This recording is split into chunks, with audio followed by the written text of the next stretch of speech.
বানাইতেছো? কি বানাইতেছে? যে পিঠা বানাইতেছে। তুমি পিঠা খাইতে চাইছো, এর লাগে পিঠা বানাইতেছি। তা দেখ কিভাবে পিঠা বানাবো আজকে সবার সাথে শেয়ার করতে, মানে একটু ভিডিও করতেছি। মাইয়া পিঠা খাইতে চাইছে অনেকদিন পরে, ঠিক আছে, তাই কারণে আজকে পিঠা বানাবো। তা সেরকম পিঠা না, আমি মনে একটা অন্য মানে ওর নানি একটা ওকে পিঠা খাওয়াইছে। তা সেই পিঠাটা আমি অবশ্য জানি না কিভাবে বানাইতে হয়। তা বাড়িতে গেছিলাম, তা বাড়িতে যাওয়ার পরে আমার মা ওকে ওই পিঠাটা বানায় খাওয়াইছে, ঠিক আছে। তা আমার মা বানাইছে না, আমার খালা বানাইছে। আমার খালা কইছে যে এইভাবে এইভাবে পিঠাটা বানাবি, ঠিক আছে। তা আমি সেইভাবে পিঠাটা বানাইলাম।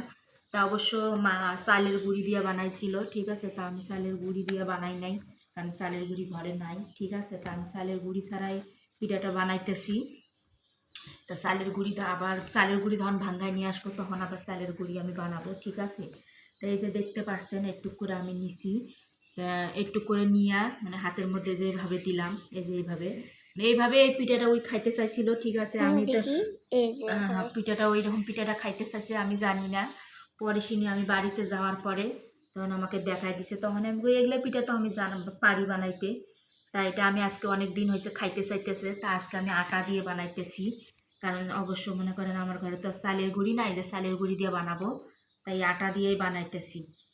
তা তা আমি কইতেছি যে আটা দিয়ে তখন এই চালের মানে পিঠাটা বানাইতেছি, তা একটু ভিডিও মানে একটা ভিডিও করি, ঠিক আছে, যেভাবে বানাইতেছি। কারণ অনেকেরা অনেক স্টাইলে করে বানান, ঠিক আছে। তা আমি এই স্টাইল মানে আমি স্টাইল মিস্টাইল পারি না, ঠিক আছে। আমি এইভাবে মানে পিঠাটা বানাইতেছি।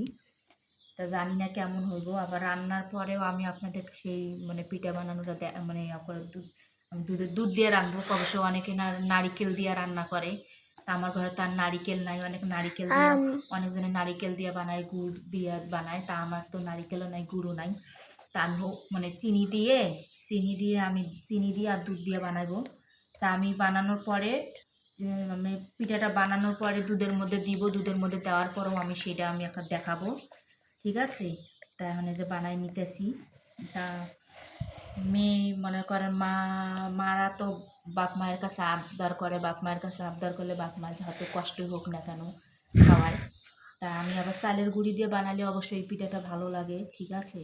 তো অনেকের আবার হাতে দিয়ে বানায়, মানে সেমাইয়ের মতো বানায়। তা আমি তো বানাইতে পারি না, ঠিক আছে।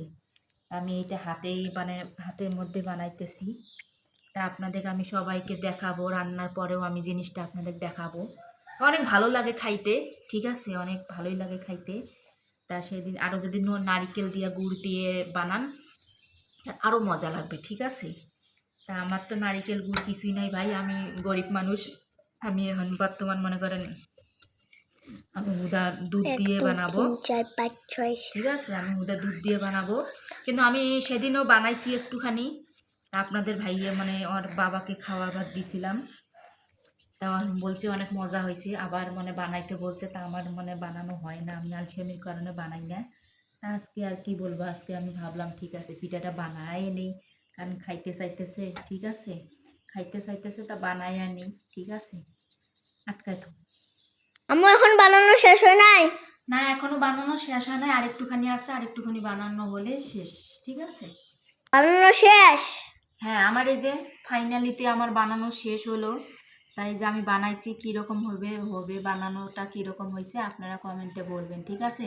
আর ভালো থাকবেন, সুস্থ থাকবেন। আর যদি আমার এই পিঠা বানানোগুলো ভালো হয় একটা লাইক দিবেন, কমেন্ট করবেন। আল্লাহ হাফেজ।